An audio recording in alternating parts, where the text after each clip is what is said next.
আসসালামু আলাইকুম রহমতুল্লাহি বারাকাতুহু।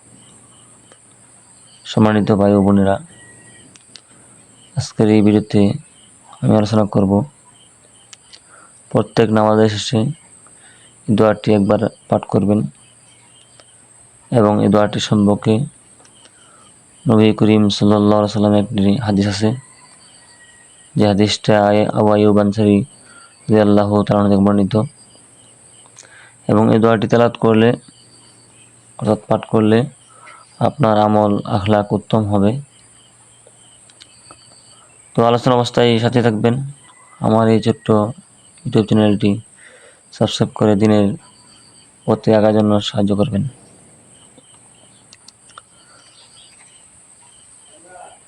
হযরত আবু আইয়ুব আনসারী রাদিয়াল্লাহু তাআলা আনহু বলেন,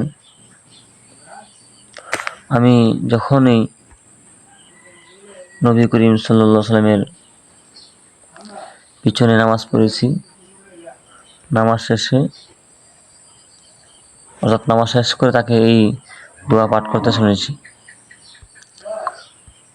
দোয়াটা আরবি, দোয়াটি হইল আল্লাহুম্মা গফির খাতায়া যুনুবি কুল্লাহা আল্লাহুম্মা ওয়ানআশনি ওয়াজবরনি ওয়াহদিনি লিসালিহিল আমালি ওয়ালা খালাকা ইলায়াহদি লিসালিহিহা ওয়ালা ইয়াসরিফু সাইয়্যাহা ইল্লা আনতা।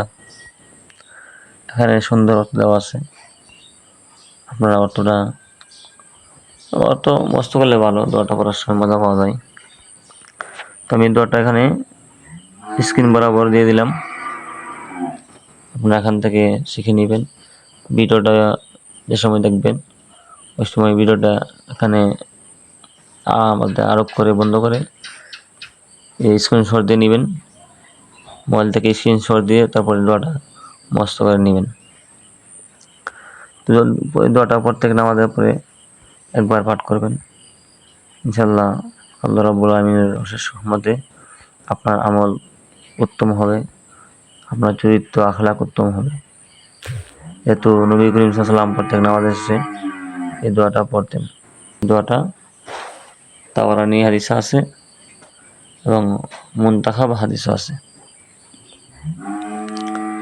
তো আল্লাহ রাব্বুল আলামিন আমাদের সবাইকে সহি এবং নবীজি যে আমলগুলো করেছেন, সাহাবীরা করেছেন, এমন সঠিক আমল করার তৌফিক দান করুন। আমিন। আসসালামু আলাইকুম ওয়া রাহমাতুল্লাহি ওয়া বারাকাতুহু।